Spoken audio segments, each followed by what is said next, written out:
Assalamualaikum warahmatullahi wabarakatuh. Salam sejahtera untuk kita semua. Semoga kita semua senantiasa dalam lindungan Allah Subhanahu wa Ta'ala. Selamat datang kembali di channel saya, teman-teman. Dan di video kali ini agak sedikit berbeda karena malam hari ini saya tidak melakukan penelusuran. Namun malam hari ini saya akan membagikan tips, trik, amalan atau rahasia saya dalam menarik benda pusaka. Namun sebelum saya membagikan cara untuk menarik benda pusaka, sebelumnya saya akan bercerita sedikit tentang pengalaman saya kemarin. Waktu saya di video saya terakhir yang saya bereksplor di Watu Tumpang atau Batu Tumpang. Jadi ada sebuah kejadian waktu saya terakhir mau pulang setelah eksplor. Jadi ada sebuah kejadian saya menyandung sebuah batu nisan. Jadi posisinya karena waktu itu mau turun hujan, jadi saya buru-buru harus segera pulang karena jangan sampai kehujanan. Tapi ternyata saya tidak sengaja menyandung sebuah nisan. Dan pada saat itu juga saya sempat meminta maaf kepada yang menempati makam tersebut yang saya sandung nisannya. Namun ternyata setelah saya pulang ada sebuah kejadian aneh, yaitu ketika saya akan beristirahat, seperti ada yang mengetok-ngetok jendela kamar saya.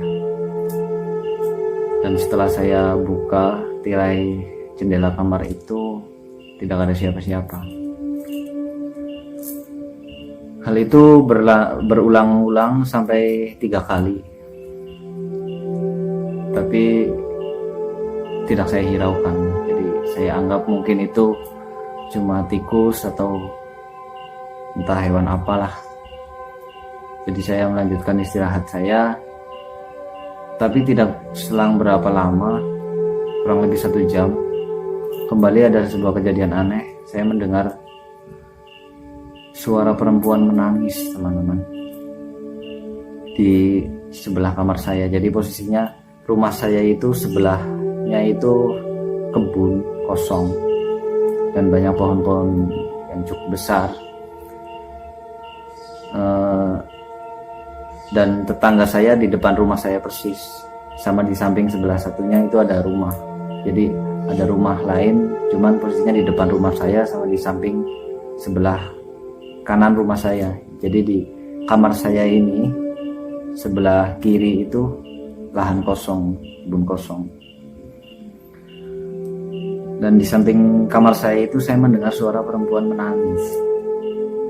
Tadinya saya mengira itu ibu saya, karena posisinya kan saya tinggal bersama orang tua saya saja, dengan ibu saya dan ayah saya.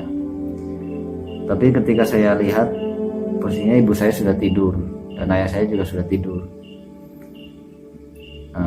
Cuman ya saya tidak terlalu menghiraukan. Saya pikir itu mungkin tetangga depan rumah saya.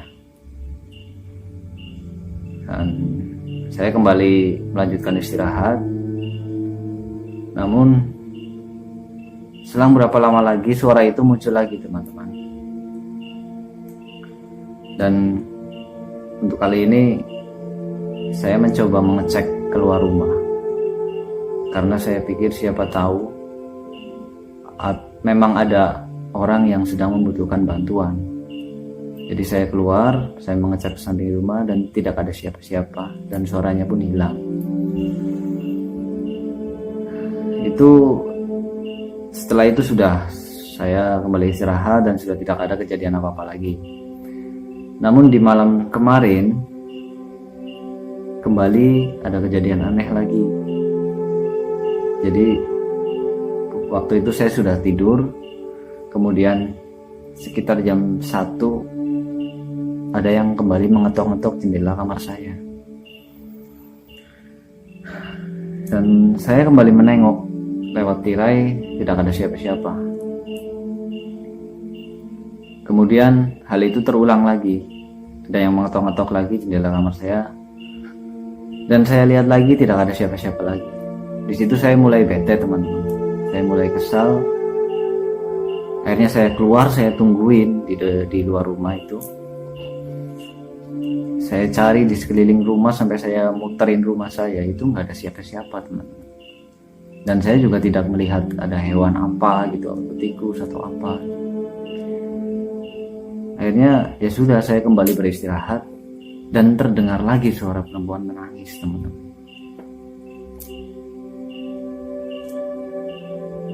Namun saya sudah merasa ada hal yang aneh, tapi tidak terlalu saya hiraukan karena saya masih menganggap itu mungkin tetangga saya.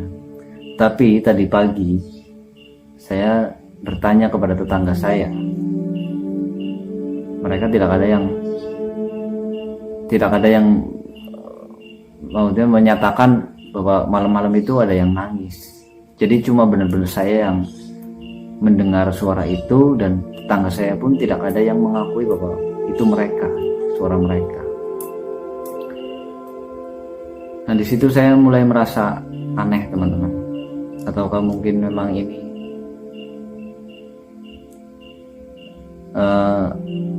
arwah dari si penghuni makam yang saya sandung nisannya, ataukah mungkin memang ada gangguan dari makhluk entah dari mana gitu. Karena saya sudah diteror 2 malam, teman-teman. Saya belum berkonsultasi dengan paranormal saya, Mbah Sehun. Insya Allah mungkin besok-besok saya akan menceritakan hal ini kepada beliau. Jadi masih saya hadapi sendiri lah. Saya cuman saya masih berpikir kalau itu mungkin adalah arwah, atau kita jangan bilang arwah lah, mungkin itu setan dari siapa kemarin ya yang saya sandung itu, kalau nggak salah namanya Suti. Ya kita panggil saja Mbak Suti lah. Mungkin dia merasa tidak terima atau merasa marah karena saya tidak sengaja menyandung batu nisannya. Tapi padahal saat itu juga saya sudah meminta maaf kepada beliau. Tapi ya kalau ternyata mungkin permintaan maaf saya kurang, ya saya juga tidak tahu, teman-teman. Tapi yang jelas semenjak saat itu saya mulai merasakan ada kejadian-kejadian aneh yang meneror saya. Padahal sebelumnya saya bereksplorasi di tempat-tempat angker, di tempat-tempat yang seram, itu tidak pernah ada gangguan apa-apa. Baru kemarin saya eksplor di Batu Tumpang, itu ada gangguan seperti itu, ada teror semacam itu. Dan itu pun memang saya akui karena saya melakukan sebuah kesalahan yang tidak disengaja. Tapi itu sekedar cerita saja, semoga tidak ada gangguan yang lebih, teror yang lebih membahayakan lagi atau lebih mengerikan lagi. Kembali ke pembahasan saya akan membagikan cara atau amalan untuk menarik benda pusaka sesuai apa yang saya pelajari dari guru saya paranormal saya, Mbah Sehun. Namun sebelumnya saya memohon maaf kepada senior-senior saya atau mungkin teman-teman yang sudah lebih mahir, lebih jago dalam melakukan penarikan benda pusaka. Saya bukan bermaksud untuk menggurui, bukan bermaksud untuk menyaingi atau apa. Saya hanya sekedar membagikan apa yang saya ketahui, apa yang saya pelajari, dan apa yang sudah saya praktekkan. Dan kalau memang apa yang saya bagikan ini berbeda dengan yang sudah teman-teman ketahui, ya mungkin ya beda guru, ya beda ilmu, dan beda orang, ya beda cara. Tapi yang jelas ini sesuai apa yang saya ketahui, apa yang sudah saya praktekkan. Jadi saya mohon maaf sekali kepada senior-senior saya, teman-teman semua yang lebih mahir dari saya, yang lebih hebat dari saya. Saya sekali lagi mohon maaf, bukan bermaksud untuk menggurui atau sedang sok tahu atau bagaimana. Saya hanya membagikan apa yang saya tahu, apa yang saya pelajari saja. Dan sebelum saya membagikan ini, saya harus memberitahu bahwa yang namanya menarik benda pusaka itu tidak semudah apa yang kita lihat, tidak semudah apa yang kita ketahui, teman-teman. Jadi memang benar-benar mempunyai resiko yang besar, mempunyai efek yang luar biasa terhadap diri kita. Jadi alangkah baiknya sebelum teman-teman mengamalkan apa yang nanti saya bagikan ini, teman-teman sudah merasa siap atas resiko yang nantinya akan dihadapi. Namun jika teman-teman memang sudah siap, ya lebih baik pikir-pikir lagi lah, untuk jika hanya sekedar untuk ajang coba-coba, karena memang ini hal yang serius dan resikonya besar. Oke, langsung saja teman-teman. Untuk amalan yang pertama adalah membaca syahadat 3 kali. Tentunya teman-teman sudah tahu ya bacaannya, asyhadu alla ilaha illallah wa asyhadu anna muhammadar rasulullah, sebanyak 3 kali. Dan yang kedua, membaca surat Al-Ikhlas sebanyak 3 kali. Bismillahirrahmanirrahim. Qul huwallahu ahad, Allahus samad, lam yalid wa lam yulad wa lam yakul lahu kufuwan ahad, sebanyak 3 kali. Yang ketiga, membaca Bismillahirrahmanirrahim sebanyak 7 kali dengan menahan nafas. Membaca Bismillahirrahmanirrahim sebanyak 7 kali dengan menahan nafas. Dan setelah itu kita bernafas lagi seperti biasa, kemudian membaca Al-Fatihah 7 kali dengan menahan nafas kembali. Jelas ya teman-teman? Setelah membaca Bismillahirrahmanirrahim 7 kali dengan menahan nafas, kita bernafas lagi seperti biasa, kemudian dilanjutkan membaca Al-Fatihah 7 kali dengan menahan nafas kembali, 1 tarikan nafas. Kemudian yang kelima, membaca Bismillahirrahmanirrahim sebanyak 300 kali atau 3 kali tasbih. Jadi 1 tasbih ini jumlahnya ada 100 dengan ininya ya, ada 100. Kita membaca Bismillahirrahmanirrahim sebanyak 300 kali tanpa menahan nafas ya teman-teman. Kita nafas normal aja biasa sebanyak 300 kali. Lalu setelah itu kita memohon kepada Allah untuk meminta izin bahwa kita ingin menarik benda gaib atau menarik sesuatu apapun yang kita dapat nanti. Intinya itu menarik benda gaib. Teman-teman boleh membaca dengan yang intinya teman-teman meminta izin kepada Allah. Kita ingin melakukan penarikan sebuah benda pusaka. Setelah itu kita baca kun fayakun sebanyak 3 kali. Setelah itu membaca la haula wala quwata illa billah 1 kali. Seperti itu teman-teman. Jelas ya. Jadi saya ulangi. Pertama, membaca syahadat 3 kali. Kedua, membaca surat Al-Ikhlas 3 kali. Yang ketiga, membaca Bismillahirrahmanirrahim 7 kali dengan menahan nafas atau 1 tarikan nafas. Yang keempat, membaca Al-Fatihah, surat Al-Fatihah 7 kali dengan 1 tarikan nafas. Yang kelima, membaca Bismillahirrahmanirrahim 300 kali, tidak menahan nafas, sudah normal seperti biasa saja. Setelah itu membaca Kun Fayakun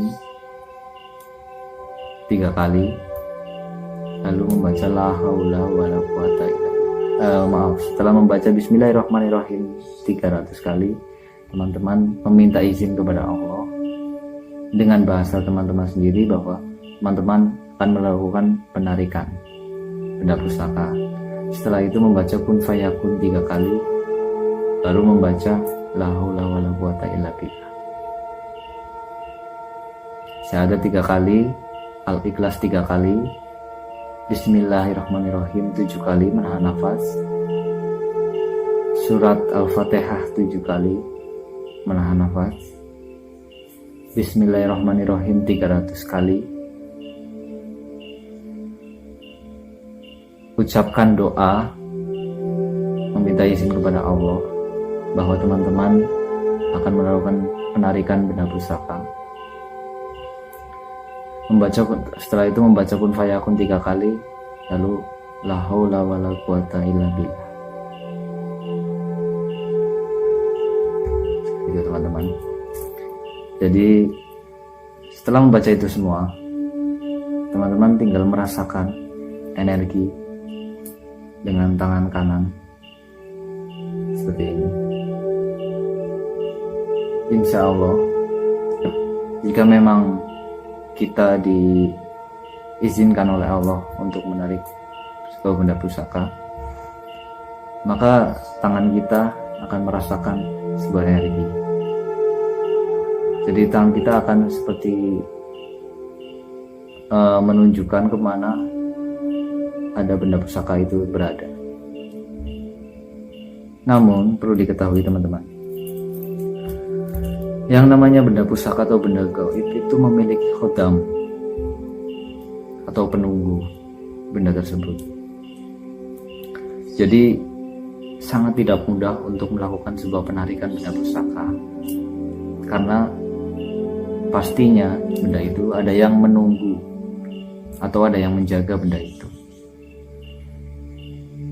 atau benda itu telah diberi pagar gaib. Jadi memang harus orang-orang yang sudah memiliki pengalaman spiritual yang tinggi, ilmu yang tinggi untuk bisa melakukan penarikan benda gaib atau benda pusaka. Karena kita harus, istilahnya kita itu harus bertarung dengan si penunggu benda itu. Dan jika kita belum siap dan kita memaksakan untuk mengambil benda gaib itu, nanti efeknya badan kita yang tidak kuat dan kita bisa kalah.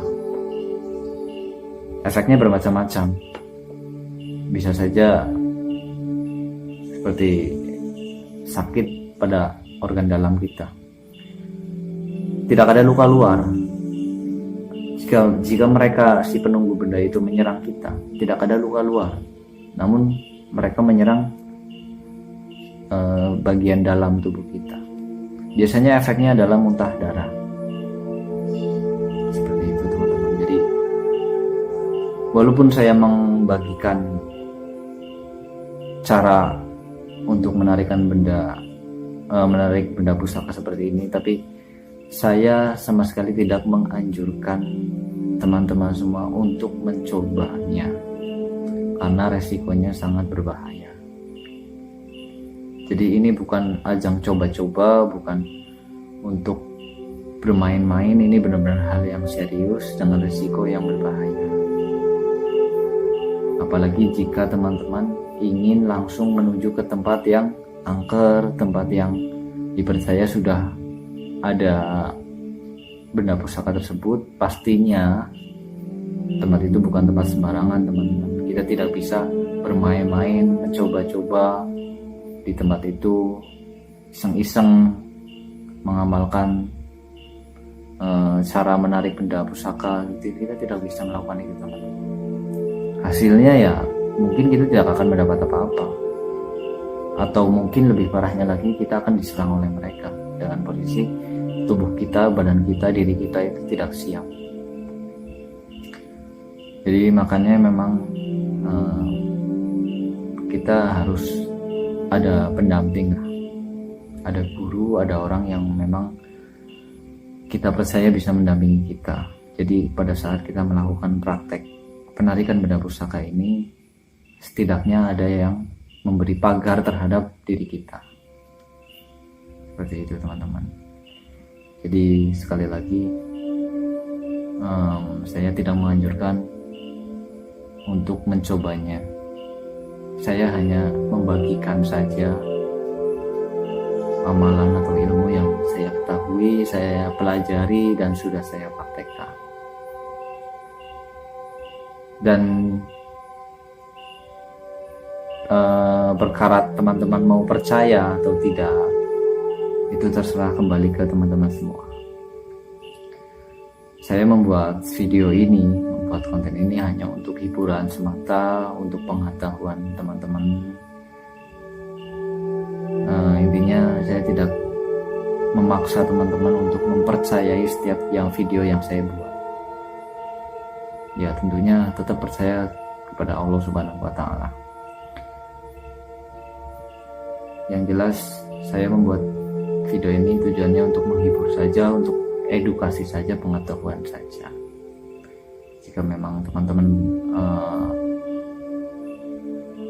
mau menonton video saya merasa terhibur, ya syukur, alhamdulillah. Jika memang teman-teman tidak merasa terhibur atau tidak suka dengan video saya, ya tidak usah ditonton, daripada nanti saya dituduh melakukan pembodohan lah, penipuan lah, berbohong lah.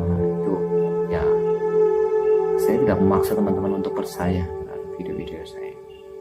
Yang jelas saya melakukan penelusuran itu hanya untuk, ya anggap saja untuk sebuah hiburan saja lah, pengetahuan saja buat teman-teman.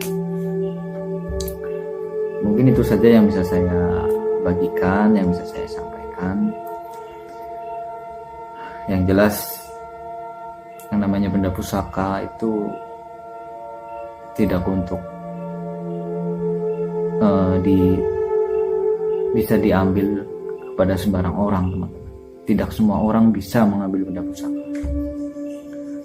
Kalaupun misalkan teman-teman melihat di video saya, mungkin Mbah Sehun waktu pengambilan benda pusaka terlihat sangat santai atau tidak terlalu berdampak kepada beliau, ya mungkin karena memang beliau bukan orang awam, bukan orang yang baru mempelajari hal spiritual. Memang beliau itu sudah lama, sudah dari muda bergerak di bidang spiritual seperti ini.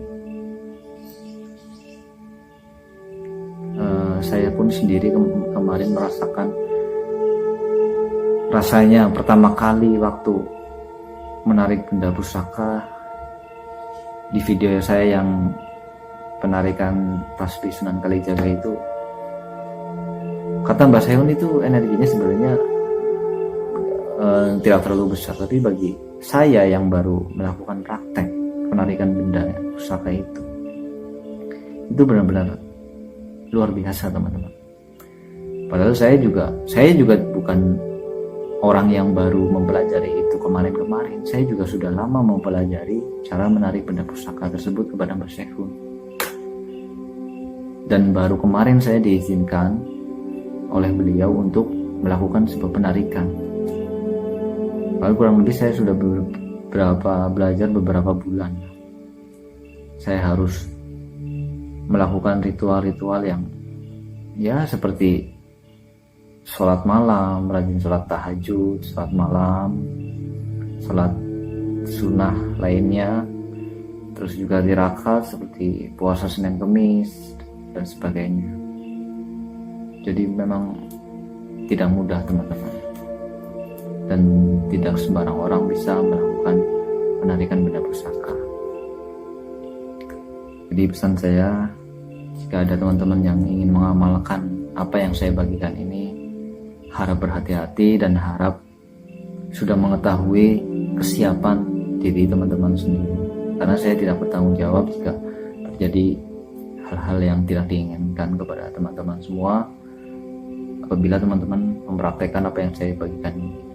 Karena saya tidak menganjurkan teman-teman untuk mencobanya, kecuali memang teman-teman merasa diri teman-teman sudah siap, memang ada yang mendampingi orang yang udah ahli spiritual, silakan saja. Dan untuk teman-teman senior saya yang memang